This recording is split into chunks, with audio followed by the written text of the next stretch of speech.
Esse é um momento muito importante para todos nós. Eu, particularmente, que trabalho com cinema há 47 anos, fico muito feliz de estar iniciando um projeto que se destina a estudantes de escola pública, da rede pública estadual no município de Salvador, e que se propõe a oferecer oportunidades de formação técnica através de 8 oficinas técnicas em todos os elos da cadeia do audiovisual. Nós temos 3 partes da nossa conversa hoje. A primeira, eu vou falar um pouquinho sobre o projeto, sobre os conceitos básicos da linguagem audiovisual. A segunda são os temas que a gente vai apresentar para vocês poderem trabalhar as propostas, e a ficha de inscrição, que é a Kinda que vai fazer. A segunda é Samira. Esse projeto se destina a estudantes do ensino médio da rede estadual do município de Salvador. Então, pode ir Camaçari? Não. Salvador, estudantes do ensino médio, falo isso assim, frisando, porque muitas pessoas têm nos procurado, se pessoas que não, estudantes que não estão no ensino médio podem participar. Então, o recorte nosso é esse, estudantes do ensino médio no município de Salvador.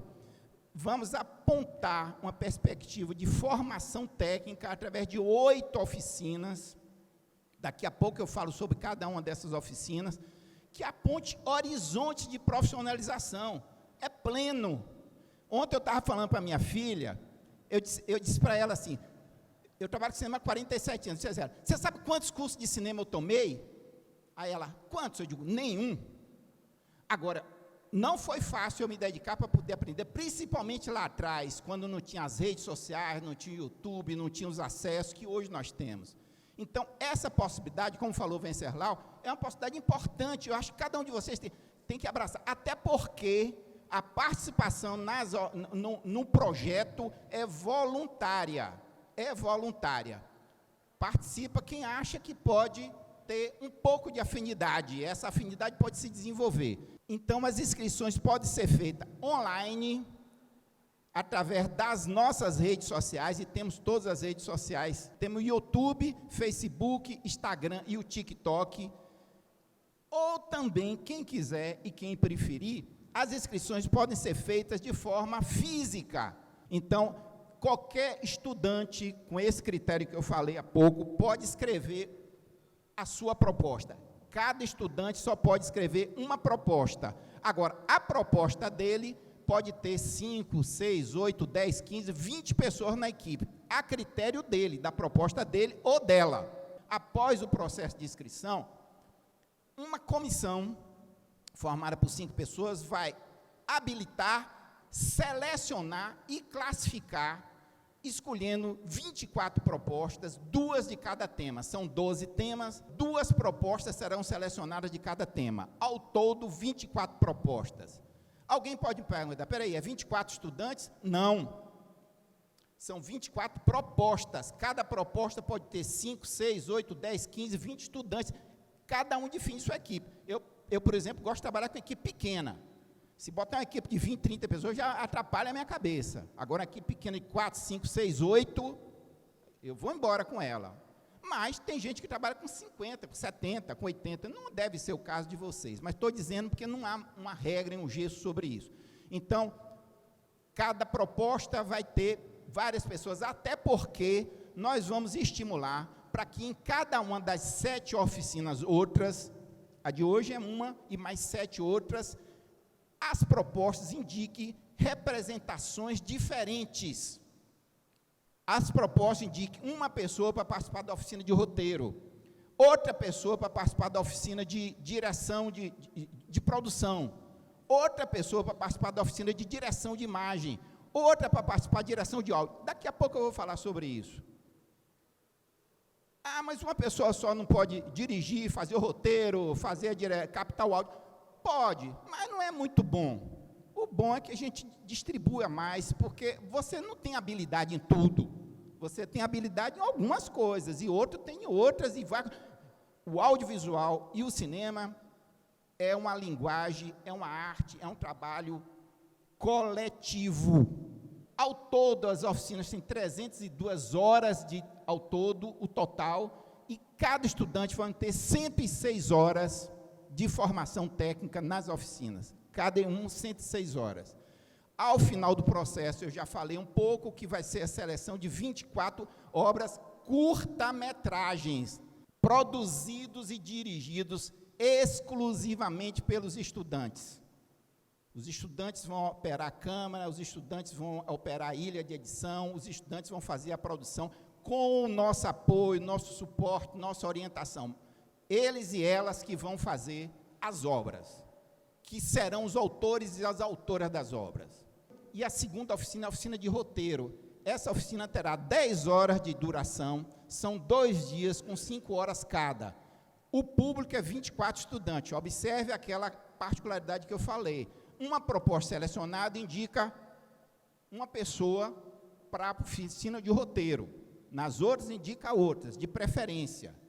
Bom, qual é o conteúdo dessa oficina? O conteúdo da oficina é um roteiro. E o roteiro, para você fazer o roteiro, geralmente, não há uma coisa definitiva, mas geralmente se tem primeiro uma sinopse, depois um argumento, depois o roteiro. Sinopse é uma coisinha mais curta, menorzinha, de até no máximo 5 linhas, o argumento já é mais desenvolvido, e o roteiro é muito mais desenvolvido ainda.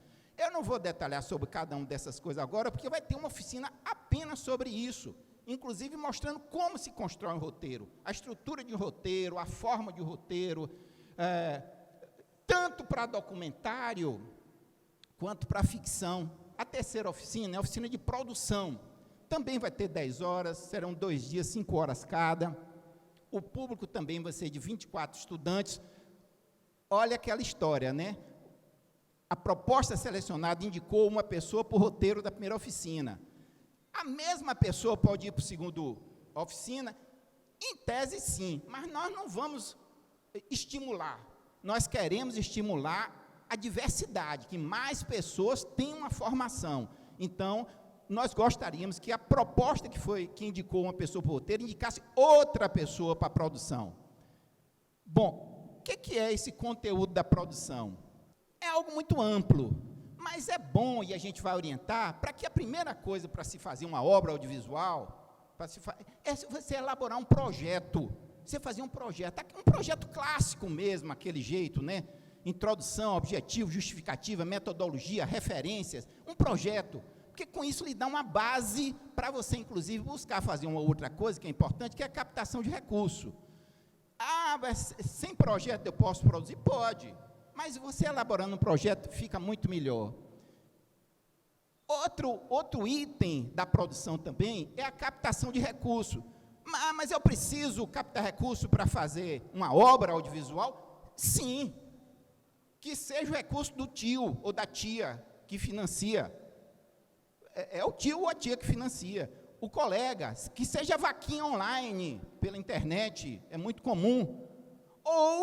E nós vamos orientar, percebam que nosso foco vai ser apontar a perspectiva de profissionalização. Profissional é quem trabalha com atividade, qualquer que seja ela, e ganha dinheiro com isso.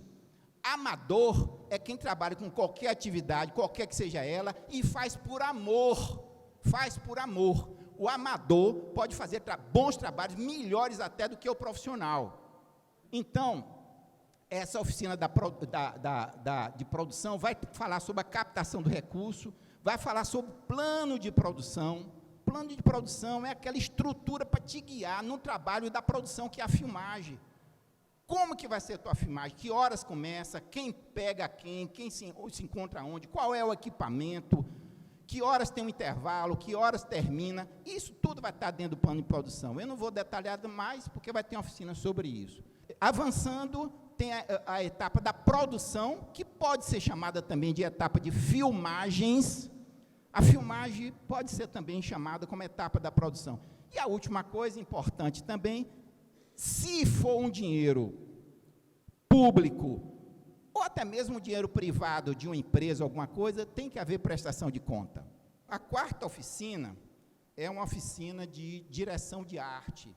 Também 10 horas de duração, 2 dias, 5 horas cada, o público de 24 estudantes, que nós vamos estimular para que não seja o mesmo estudante a mesma estudante da roteiro, nem a mesma da da produção, seja uma terceira pessoa na direção de arte. E se alguém me perguntar, mas o que é uma direção de arte? Eu tenho um entendimento, uma compreensão, e digo, para simplificar, sabe o que é? É o que tem de belo, de bonito em um filme. Se qualquer um de nós assistir um filme e acha, poxa, eu assisti um filme tão bonito ontem, a beleza do filme é responsabilidade e é trabalho do diretor de arte. É ele que torna o filme bonito. Se o filme não for bonito, é porque o diretor de arte não cumpriu com a sua responsabilidade, com o seu trabalho, com a sua função. Então, é a estética visual do filme, a plasticidade, a beleza, é o encantamento pela estética, pela beleza. É o trabalho do diretor, da diretora de arte. A quinta oficina, da direção cinematográfica ou direção de imagem,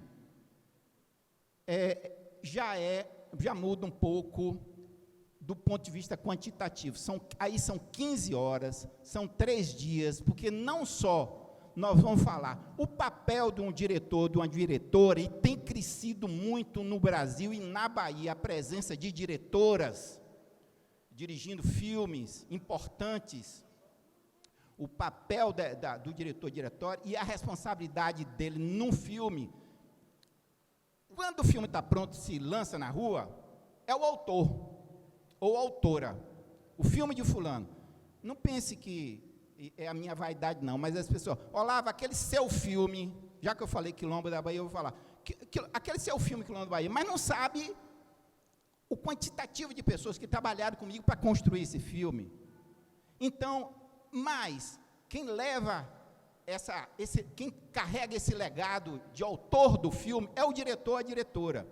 Agora, ele não só tem esse mérito, ele não só tem esse bônus, ele tem também muita responsabilidade.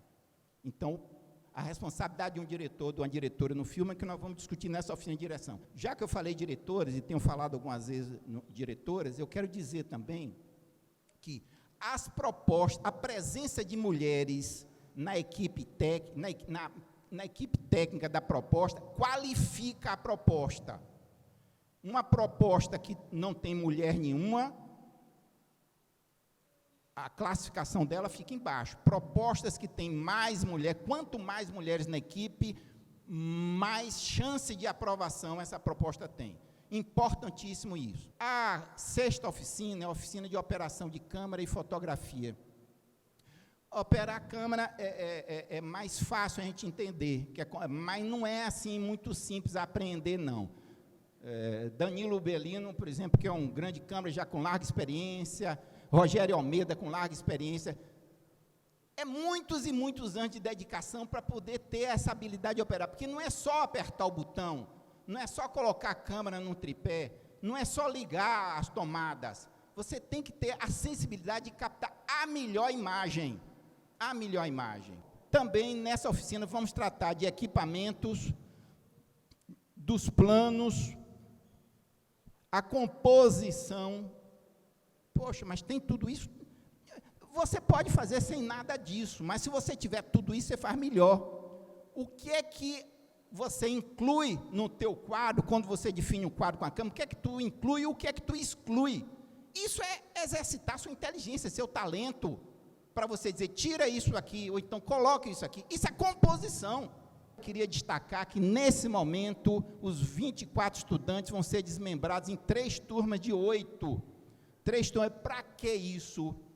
Para que haja proximidade com os equipamentos, para que haja maior absorção desse conhecimento.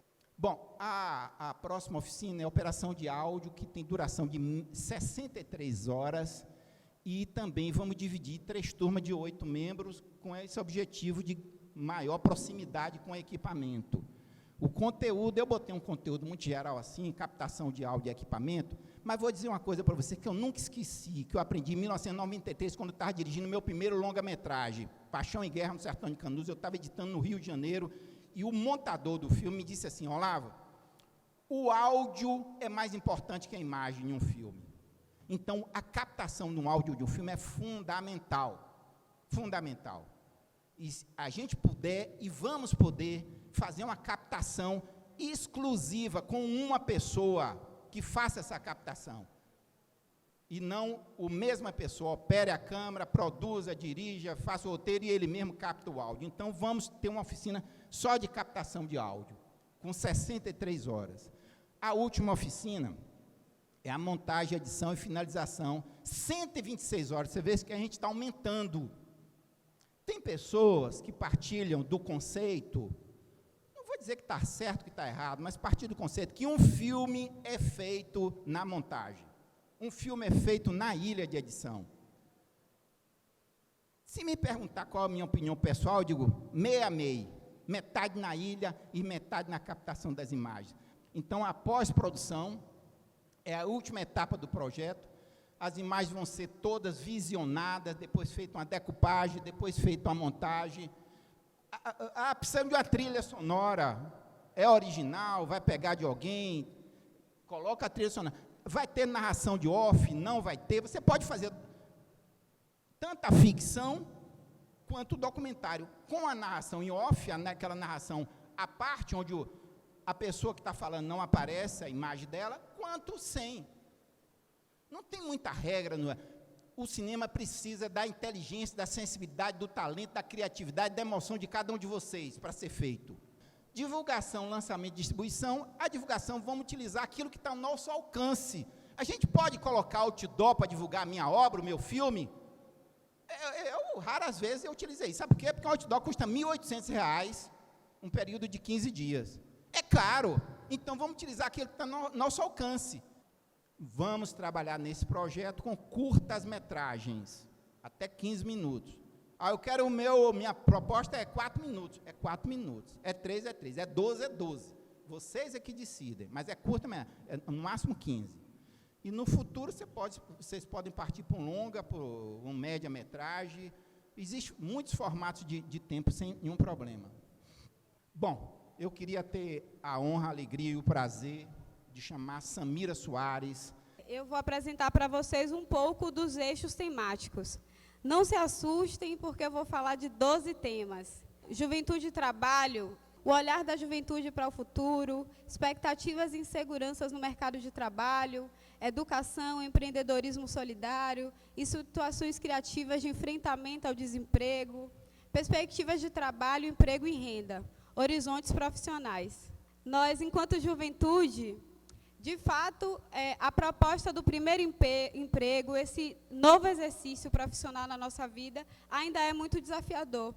E aí, segundo os dados do Ministério da Economia de 2021, enquanto a taxa geral de desemprego estava em 14,7% em agosto, entre jovens, a fatia de pessoas à procura de trabalho era de 31% do total. E aí eu trago 2 termos fundamentais que é para inspirar vocês. Um é o empreendedorismo negro e o outro é o black money. São 2 instrumentos que são importantes para a gente entender um pouco da nossa realidade. Eu acredito que alguns aqui sejam, né, de comunidades periféricas, e isso faz com que a gente entenda que o acesso onde a gente está, os espaços que a gente ocupa, às vezes dificulta, né, algumas oportunidades, mas não significa que a gente não possa tentar e que a gente não vai conseguir. Então, hoje, por exemplo, o empreendedorismo negro é um dos eixos no qual a população negra tem desenvolvido mais autonomia financeira. Não estou romantizando, porque não é algo fácil, mas, ao mesmo tempo, é uma perspectiva que tem dado certo para muitas pessoas que não se identificam com alguns métodos que o mercado de trabalho impõe.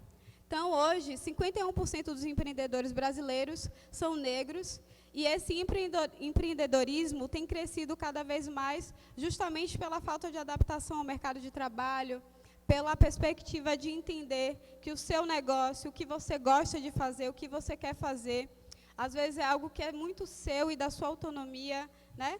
E empreendedorismo negro vai desde o que está hoje super na moda, né? Colocar cílios, unhas de gel, até perspectivas de influenciadores digitais. São vários os ramos, né, do empreendedorismo que vocês podem também se identificar. Por que tem esse recorte racial? É justamente para a gente perceber como a taxa de desemprego atinge majoritariamente a população negra. Então, essa população negra que viveu a precariedade do trabalho precisou se reinventar. E, para se reinventar, precisou pensar novas formas e estratégias para sobreviver. Então, hoje, o que é colocado enquanto mercado informal, para a população negra sempre existiu. Mas isso não significa que é algo que precisa ser marginalizado, como é colocado. Pode ser uma grande potência, né? E hoje a gente tem aí no mercado milhares de empreendedores negros, em Salvador, inclusive, se encontram em feiras, em espaços públicos, que é justamente para mostrar que a economia ela gira a partir do nosso povo negro.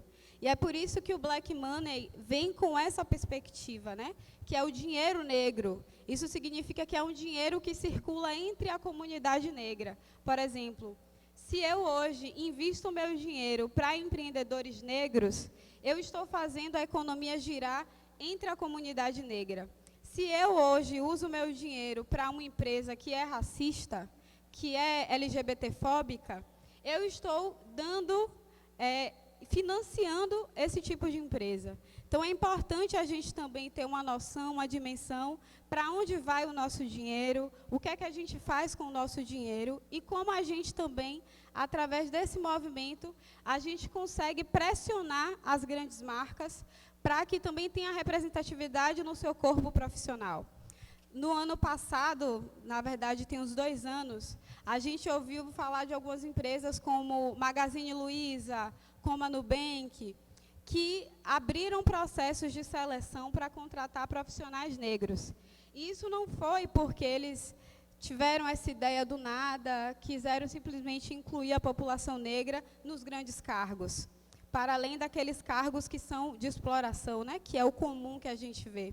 Foi porque esse movimento do empreendedorismo negro, do Black Money, percebeu o quanto o nosso povo tem total capacidade intelectual de acessar qualquer empresa em qualquer cargo, né?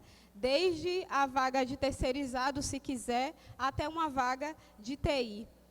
Então, é importante a gente perceber como hoje esse movimento ele pode ser visto por vocês a partir do que vocês empreendem, porque a juventude ela também empreende. Juventude e esporte. Alguns pontos norteadores são incentivo ao esporte, acesso ou falta ao lazer e ao esporte nos espaços públicos, esporte como estimulador de vida saudável, esportes individuais e esportes coletivos, a tecnologia e o esporte como alternativa de profissionalização. E aí eu trago um dado que eu acho importantíssimo, né? Às vezes a gente vê na televisão, porque os índices de obesidade entre a juventude está muito alta, é uma juventude que é sedentária. A Organização Mundial da Saúde falou que 80% dos adolescentes não praticam exercícios com frequência, ou que seja necessária para a sua faixa etária, a quantidade necessária.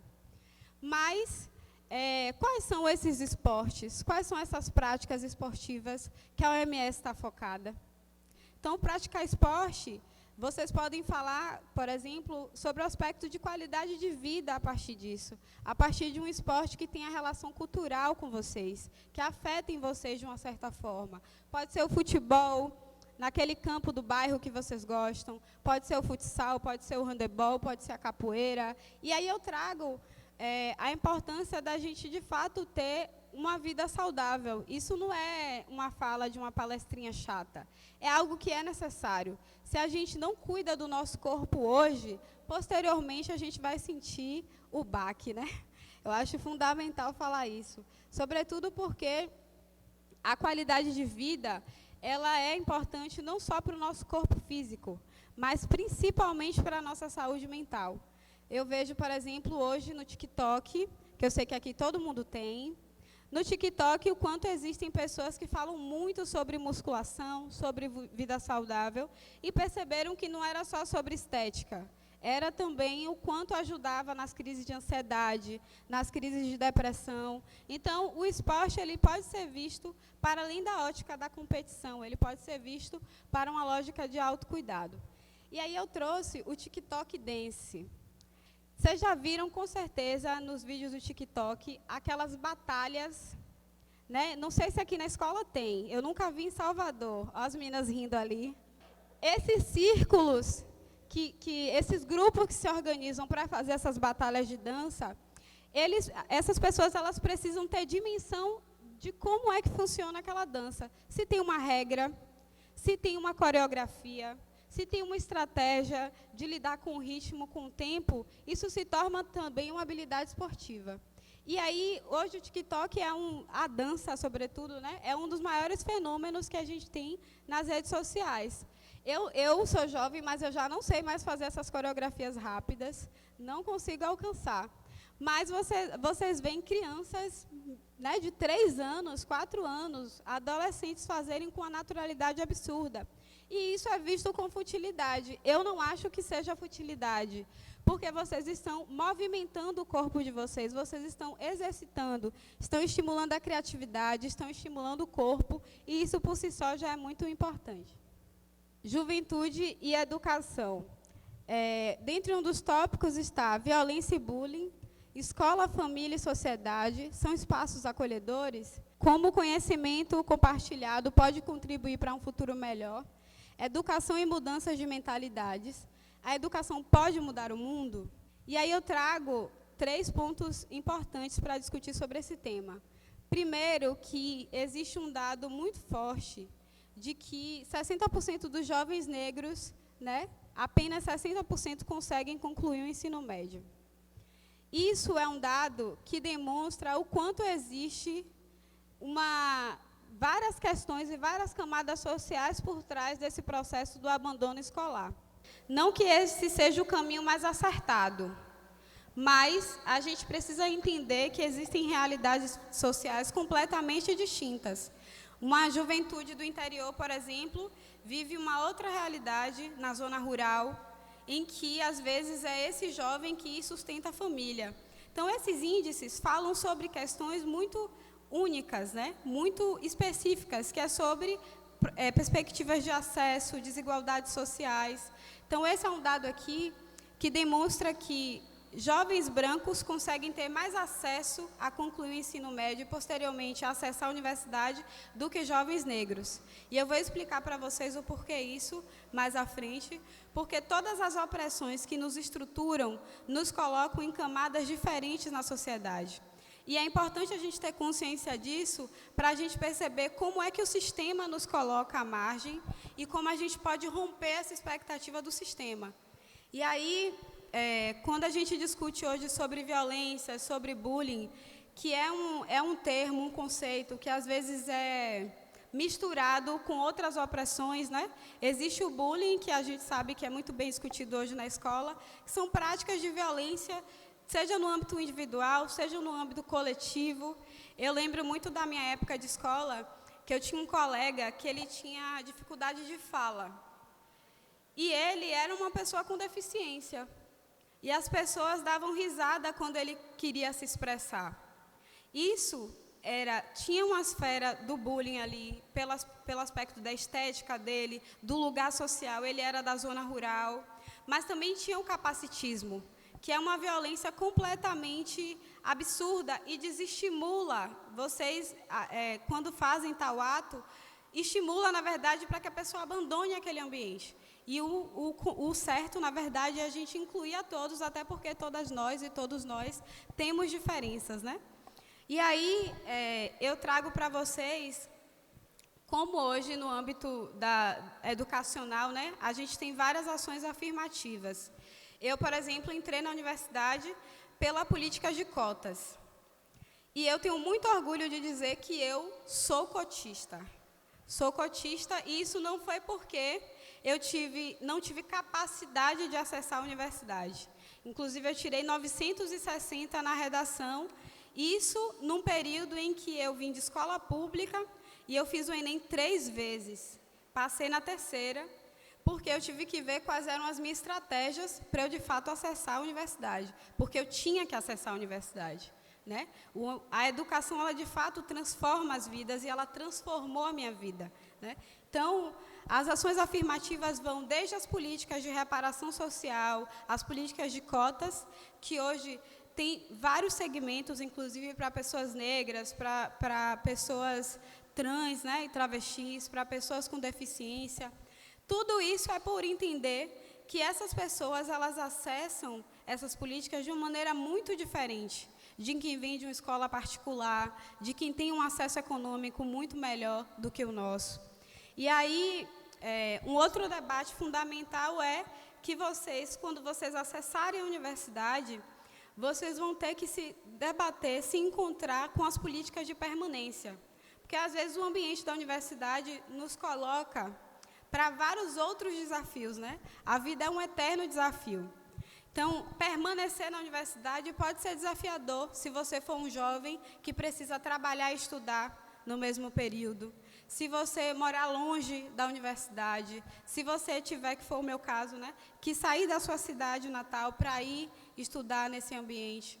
E aí a universidade, hoje, a partir das ações afirmativas, que é uma grande luta do movimento negro no nosso país, entendem que essas pessoas, elas precisam de auxílio, de reparação. E aí vem juventude e as novas tecnologias, né, que os eixos norteadores são a tecnologia e a saúde mental dos jovens, como a tecnologia pode contribuir para um desenvolvimento solidário, tecnologia e bem-estar da juventude, criação de aplicativos, as tecnologias vislumbram um futuro profissional para jovens de baixa renda? São perguntas que eu acho importantíssimas para vocês pensarem quais os caminhos e narrativas que vocês querem construir no percurso dessa formação aqui. E aí eu vou trazer uns dados importantes, que é sobre tecnologia e saúde mental, né? Hoje existe uma relação, a gente tem uma relação excessiva, né, com as redes sociais e todas as formas de tecnologia. Tanto que hoje é raríssimo as pessoas terem livros físicos, a não ser quem for influenciador digital dessa área, que coleciona vários livros, ou da área de literatura, que coleciona vários livros, mas até a ótica de leitura hoje já está no outro padrão. Hoje a gente usa o Kindle, por exemplo, a gente lê em PDF. Isso tudo faz com que a gente tenha uma dependência com essas tecnologias. E não é só o celular. Essas tecnologias, elas são completamente diversas. Ao mesmo tempo, esse uso excessivo, esse uso dependente, faz com que a gente tenha vários processos de adoecimento mental. E aí, desde depressão, ansiedade, isolamento social, privação de sono. Então, eu vou trazer um dado muito importante. Eu também sou gamer. Eu gosto dos jogos retrôs. Eu adoro Super Mario, Bomberman, né, Top Gear. Adoro esses jogos mais retrôs. Mas também eu gosto dos jogos atuais, que é, por exemplo, hoje eu tenho um Xbox. Para mim, que jogava muito mais o Super Nintendo, por exemplo, quando eu fiz a transição para jogar no Xbox, eu fiquei muito assustada do nível de dependência que essa nova narrativa causa sobre a gente. Por exemplo, eu jogo GTA. GTA é um jogo, nem sei se eu poderia estar falando isso, é violento, mas é um jogo que faz com que estimule muito as nossas emoções. A gente sente raiva, a gente fica chateado porque, às vezes, aquela fase voltou lá para o início, a gente quer descer a mão num personagem qualquer, a gente quer entrar naquela narrativa, a gente vive e acredita que é aquele personagem. Isso é um estímulo de alienação, porque você se encontra naquela realidade virtual e você vive as emoções daquela realidade e você quer ser dependente daquele espaço, você se torna dependente daquele espaço. E o que é que acontece? Estimula em você muitas ansiedades, muitos gatilhos, dependendo dos jogos, nem vou citar para não influenciar, dependendo dos jogos, você fica tão apegado àquela realidade que você realmente acredita que você está ali. Vocês já pararam para pensar que existe uma certa dependência da tecnologia? Por exemplo, a gente acorda, é a cara no celular. Se a gente teve uma notícia ruim ali naquele momento, aquilo ali já mudou todo o nosso dia. Às vezes a gente está na escola, recebeu um hate, né? Você publicou uma coisa na rede social, uma pessoa fez um comentário ruim, você já fica ansioso, já fica estressado, quer responder na mesma moeda. Vocês já pararam para refletir sobre os efeitos dessas tecnologias na nossa emocionalidade? Eu acho que é um tema interessante para discutir numa narrativa audiovisual. Tem também o outro lado da tecnologia, né? Porque não é só ruim. Eu usufruo muito da tecnologia. Tem hoje as profissões que surgiram a partir da tecnologia, né? Os creators, os influenciadores digitais. Hoje, por exemplo, eu sou uma influenciadora digital. Eu ganho dinheiro com isso. Claro que ser uma influenciadora negra nesse mercado é uma outra lógica de oportunidade. Se eu não tivesse os meus títulos, provavelmente eu não receberia tanto, por exemplo, por palestra, quanto hoje influenciadores brancos recebem para fazer publi de qualquer coisa e de qualquer forma. Tem também a profissão de desenvolvedores de softwares, tem especialista em experiência do usuário, é uma área que eu acho muito interessante, que inclusive tem dado muito dinheiro, né, atualmente. Tem programador web e tem um audiovisual que é imenso, né? Essa palavra é um compilado de várias coisas, né? Direção, roteiro, fotografia, sonorização, montagem, edição de filmes e vídeos. Nós temos especialistas aqui de toda a portfólio que podem orientar vocês e vão orientar vocês, né, nesse percurso. Juventude e cultura. As perguntas norteadoras são grupos culturais e a juventude de periferia. Que outra realidade é essa? Criatividade e expressões culturais. Dança, música, teatro, artes visuais. O protagonismo da cultura na economia criativa. A profissionalização de jovens no fazer cultura e arte. E aí, eu poderia falar para vocês aqui todo um conceito de cultura, me estender muito sobre isso, mas cultura é tudo o que nos pertence. Todos nós somos sujeitos culturais, todos nós produzimos cultura. Inclusive, a cultura da periferia é cultura. O paredão é cultura. Um festival de artes negras é cultura. Um slam, uma batalha de rap, uma batalha de TikTok é cultura. Tudo isso faz parte dos eixos que falam sobre a nossa realidade. E aí eu trago para vocês duas expressões culturais que eu já participei e que eu admiro muito. Alguém já ouviu falar da Baticu aqui? É um espaço de música, né, de musicalidade negra, de dança, de festividade e encontro do que a gente produz enquanto artes negras. E aí tem o Slam das Minas, que é um espaço que eu acho incrível, eu sou apaixonada. O Slam das Minas, gente, é um espaço que tem um protagonismo de mulheres negras e periféricas. São mulheres que gostam da poesia, que gostam do rap, que gostam de recitar poesias, de resistência. Então, é um espaço que é semelhante a uma batalha, né? E as pessoas elas vão recitar os seus próprios poemas, as suas próprias escritas, e elas concorrem a prêmios. Eu aposto que alguém aqui já viu um poeta de buzu. Já? Isso é uma grande expressão da literatura negra e periférica, né? Assim como o Sarau da Onça, em Sussuarana, que é um espaço incrível de literatura. O Slam das Minas tem ganhado essa expressão, tem o Slam das Minas Brasil, né? Geralmente, após a disputa ali, uma das selecionadas, elas vão para disputar nacionalmente. E é incrível, é um espaço muito acolhedor e que todo mundo aqui também pode participar. Sigam as meninas, sigam a Baticu e sigam o Slam das Minas. Juventude e política. Políticas mobilizadoras de jovens, diversidade e identidades, organizações da juventude, núcleos culturais, movimentos de bairros, de escolas, hip-hop, políticas transformadoras e fomentadoras de emprego e renda. E aí eu primeiro vou falar para vocês de algumas políticas mobilizadoras que são fundamentais para vocês participarem, criarem.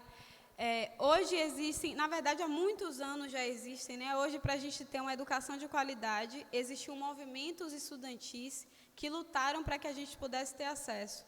É muito importante a representação do Grêmio, porque muitas decisões políticas da escola dizem sobre a vida de vocês. Todo o meu processo de escola, eu fui líder de classe, fui do Grêmio Estudantil.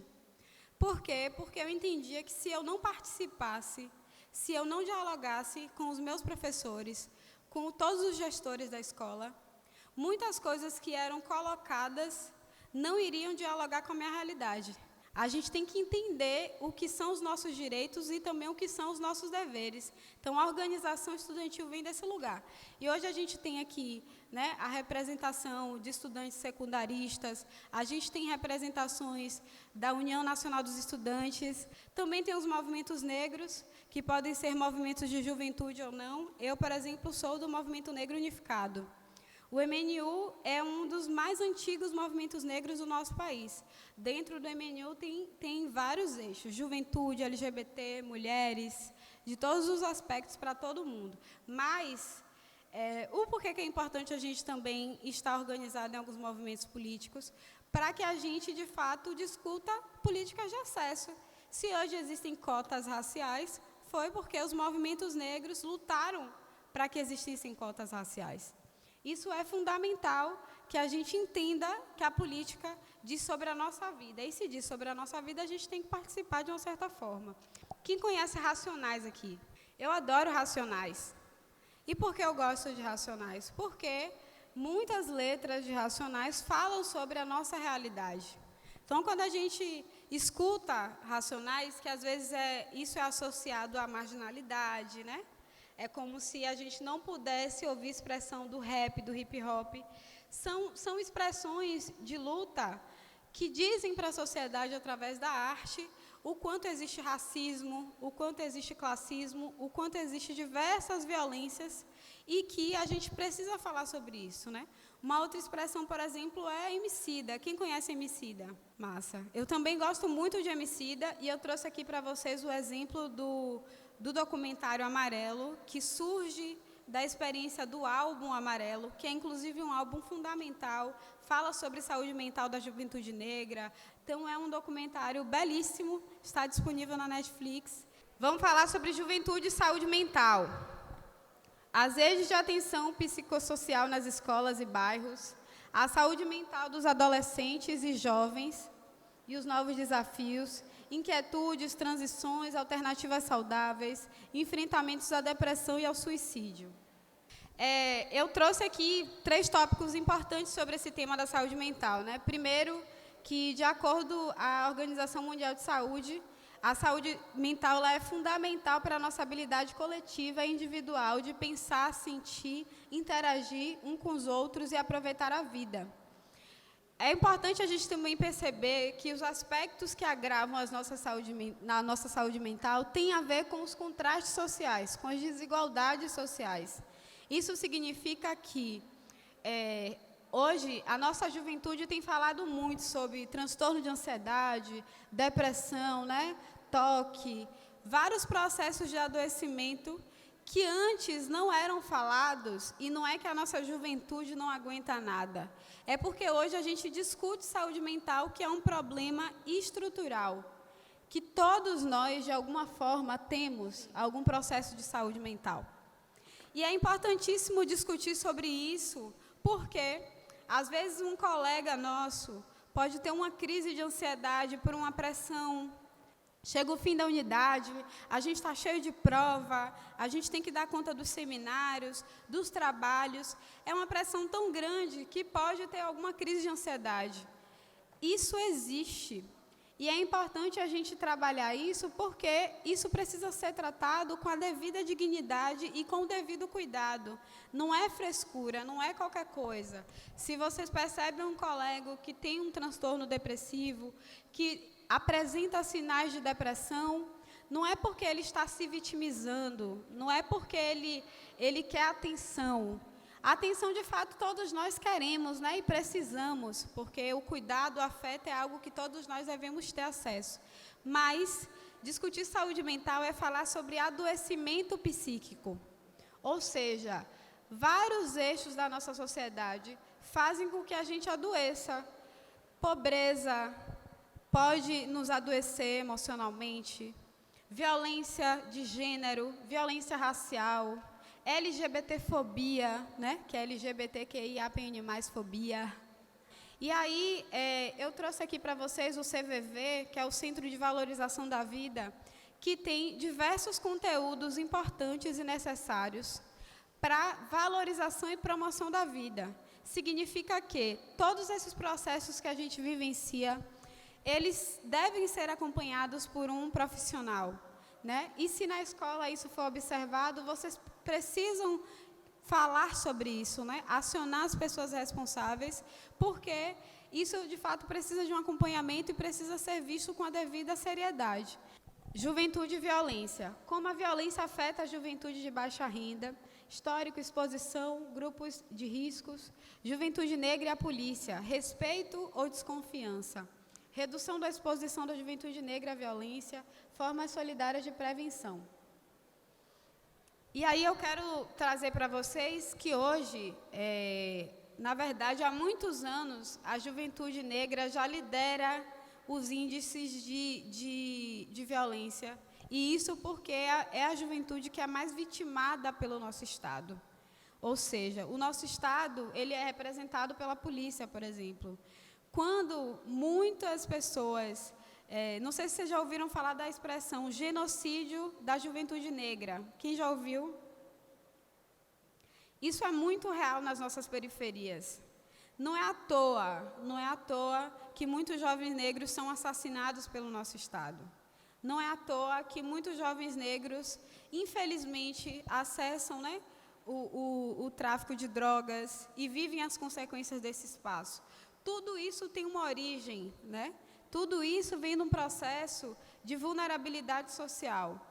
E esses índices que aumentam cada vez mais, anos após anos, só demonstram o quanto é uma política de extermínio de uma população negra.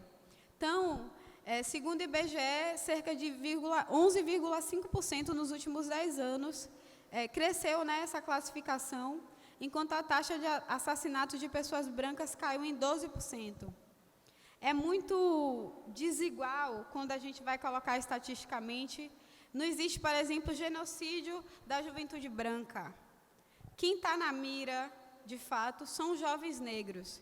E isso porque os meninos aqui, sobretudo, vão saber, com certeza já tomaram uma batida policial violenta do nada. Eu já tomei 2 vezes, né? E isso é porque a gente carrega no nosso corpo uma estética, um estereótipo. E quando a gente é de periferia, quando a gente está na periferia, isso se acirra ainda mais. Isso pode ser um debate fundamental para fazer, porque ainda é uma realidade que eu tenho certeza que qualquer um de vocês aqui ou já vivenciaram, ou já viram, ou já ouviram falar. E aí eu trago aqui o Plano de Juventude Negra Viva,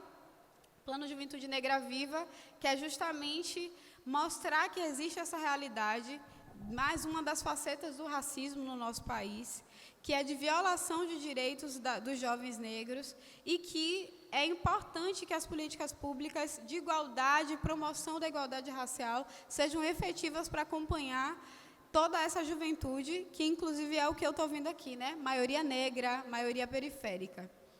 E aí eu trago um trecho da música Negro Drama, de Racionais, que eu acho que é uma aula.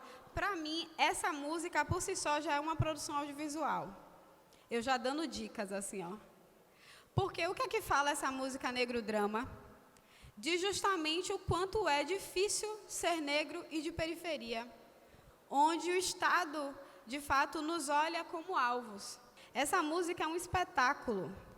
Diz muito sobre a nossa realidade enquanto jovens negros de periferia. Porque quando a gente está num processo, né, de acesso à sociedade, eu falo isso, vou dar um exemplo que foi o carnaval, por exemplo. É muito nítido a forma como, não vou só focar a segurança pública na polícia, mas vou dar um exemplo. A forma como a abordagem para pessoas brancas é diferente para a abordagem para pessoas negras. Quando são os homens negros, isso ainda é muito mais hostil. E isso não é só para a juventude, é em qualquer idade. Juventude e meio ambiente.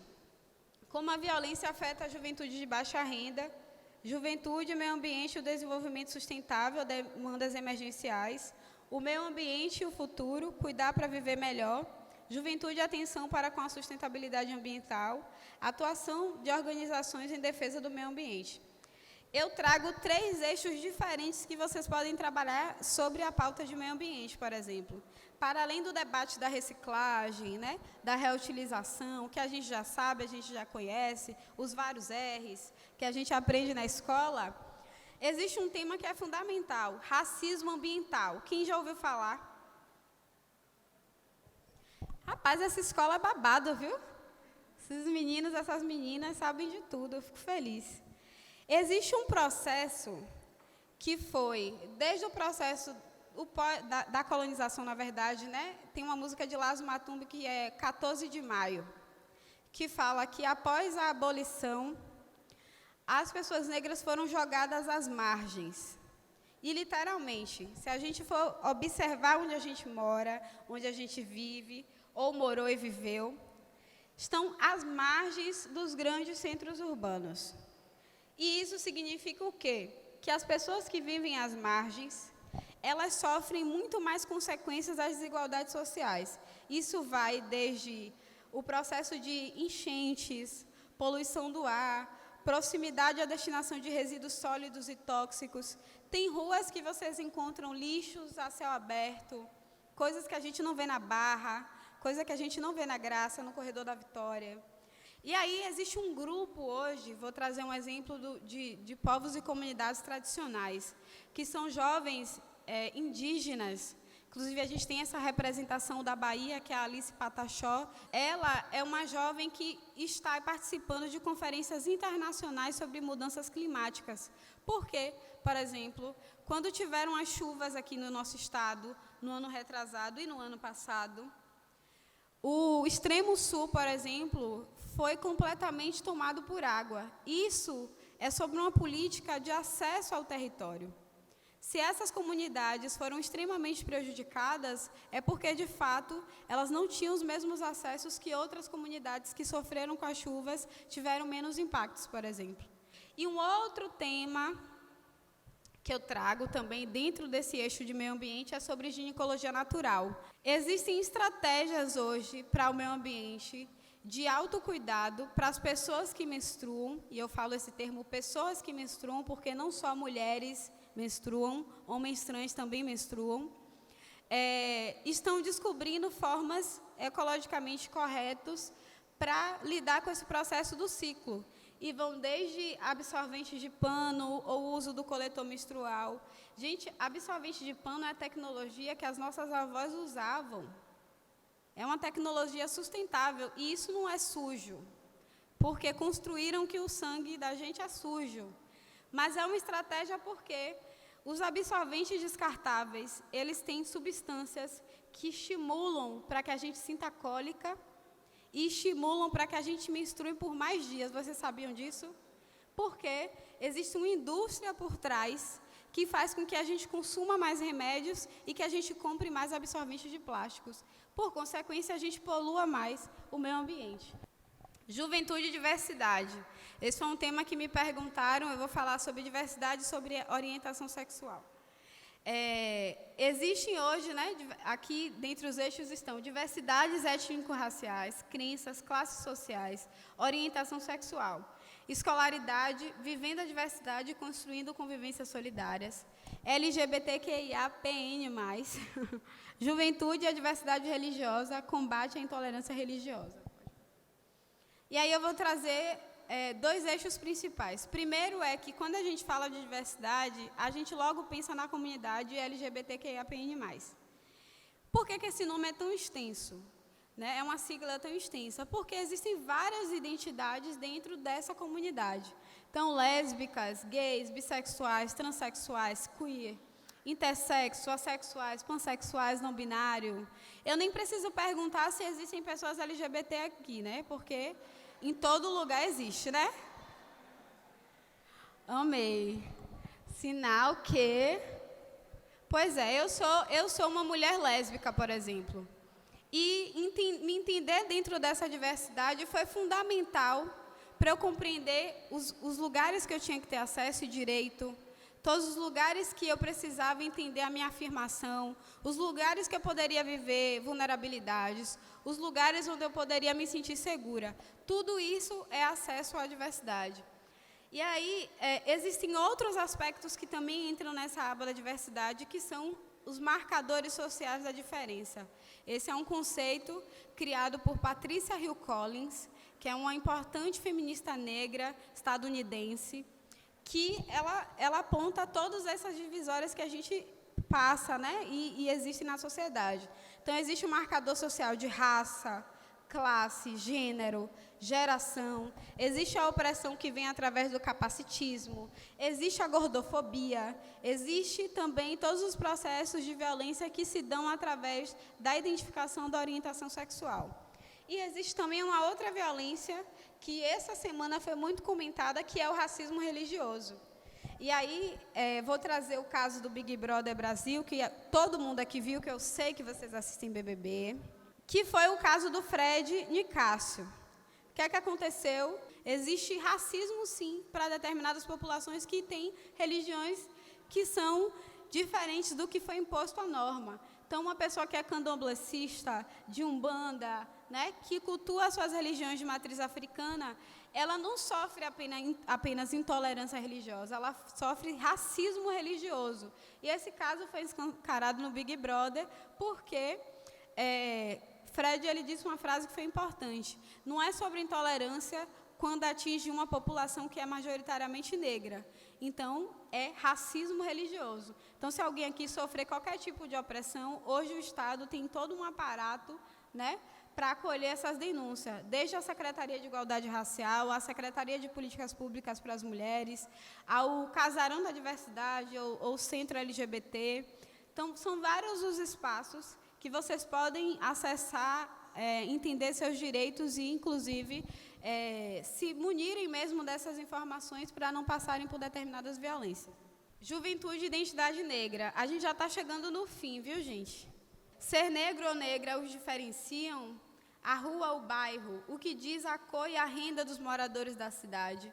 A cor da pele é uma barreira? Identidade como fator de superação de desafios, diálogos interraciais para uma vida solidária em diversidade.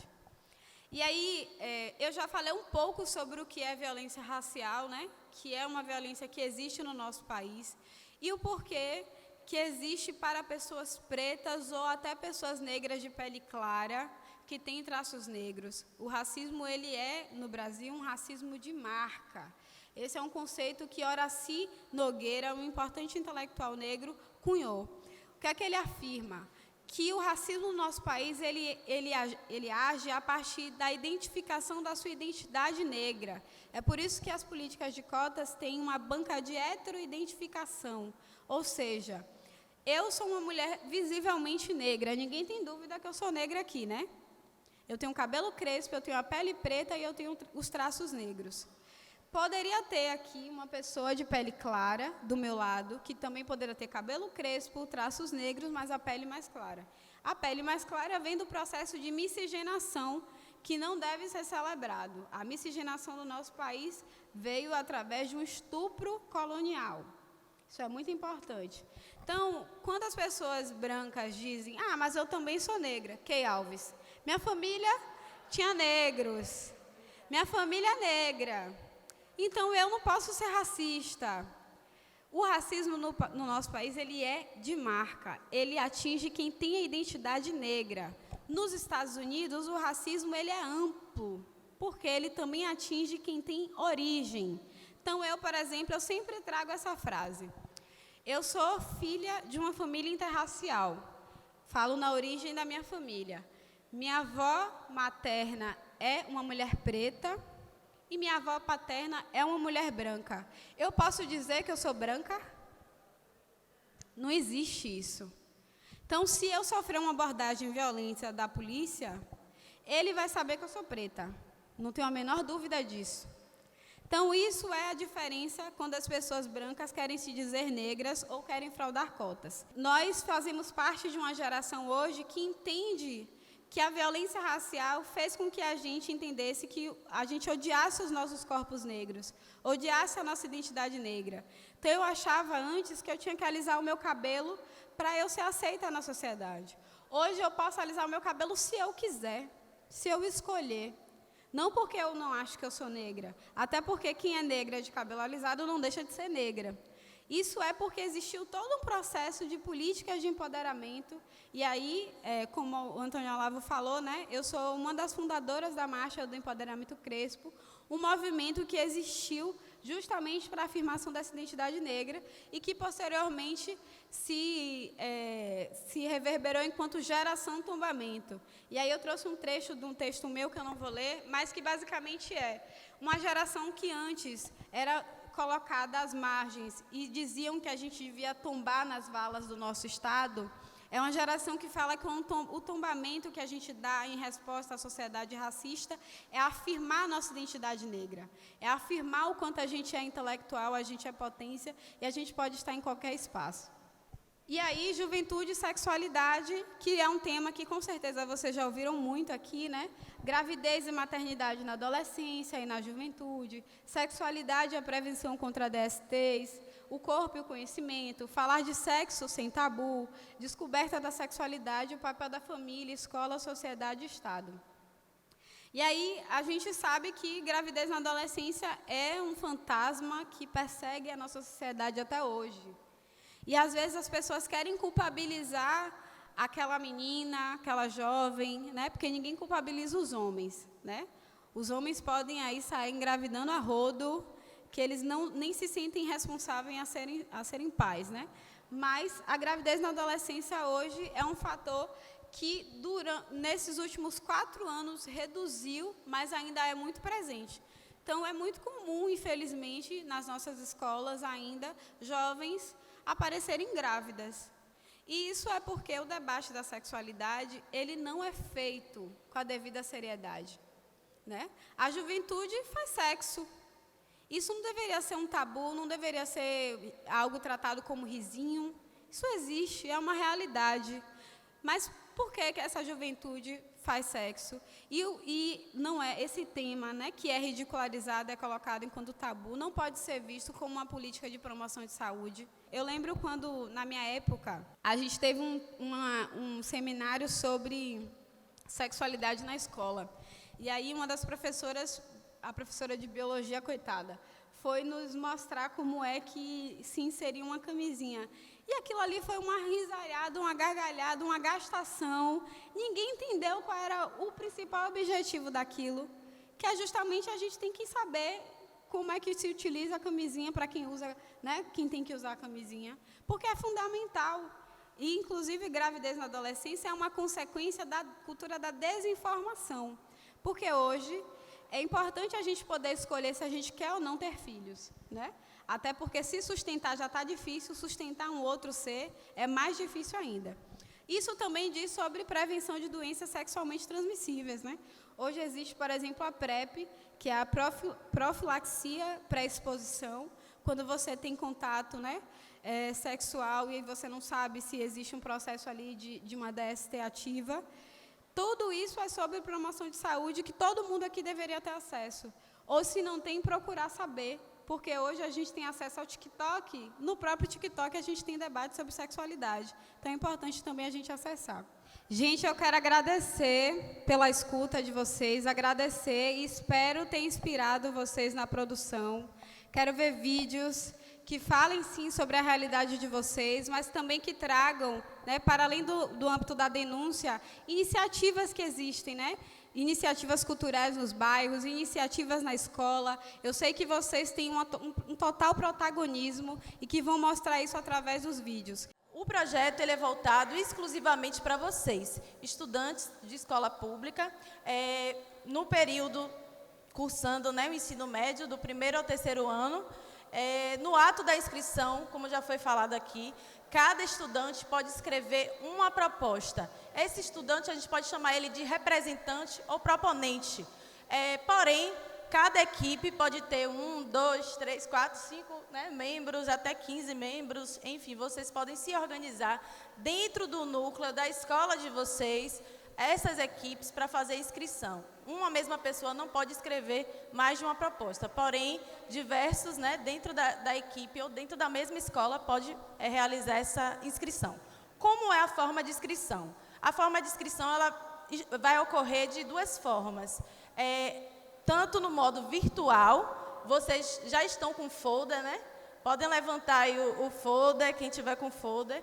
Então, nesse folder, que também foi entregue nas 164 escolas estaduais aqui do território de Salvador, tem um QR Code no folder e também nos cartazes fixados, né, nos espaços das escolas. Nesse QR Code, vocês podem fazer a leitura que vai abrir para uma bio que tem lá link de inscrições. As inscrições, importante salientar que elas vão estar disponíveis a partir da segunda-feira, 27 de março. Outra forma, né, de acesso às inscrições é de forma presencial. Vamos ter os pontos fixos. A gente vai divulgar essa relação das escolas em que vocês vão poder ir pegar o formulário físico e fazer a sua inscrição. Também vai ter gente para orientar essa inscrição. E as formas de acesso a esses formulários, né? Pontos fixos nos colégios estaduais, através dos e-mails. Vocês, gestores, professores, representantes nas escolas estaduais, vão receber através de e-mail também informações sobre a inscrição.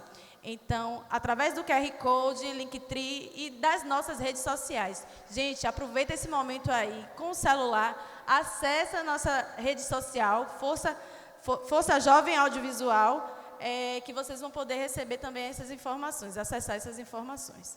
A ficha de inscrição, né? Aí vem os dados pessoais, os dados da escola, como vocês podem ver. A inscrição de propostas de obras audiovisuais. Vocês vão inserir na ficha de inscrição, tanto no formato virtual quanto no formato físico, o título do filme de vocês, a duração máxima em minutos, é um filme de curta-metragem, então pode ser de 1 minuto, 2 minutos, 5 minutos, até 15 minutos. A categoria de escolha do filme de vocês, se vai ser um documentário, ficção. As linhas temáticas, né? Vocês vão fazer a escolha das linhas temáticas que foram apresentadas aqui hoje. A descrição da proposta do filme, que é uma espécie, né, de ideia inicial. Vocês vão fazer uma introdução sobre o que vai falar o filme, né, de uma forma resumida. O objetivo, que é o que vocês pretendem alcançar com esse filme, com essa obra de vocês, o que vocês pretendem trabalhar, né, quais temas também pode estar inserido no objetivo. Nessa parte existe a descrição de como vocês pretendem realizar a obra, quais recursos narrativos vão ser utilizados, se vai ser utilizado entrevistas, se vão ser utilizadas fotografias, vídeos de apoio, né, que vocês podem pegar, por exemplo, registros históricos.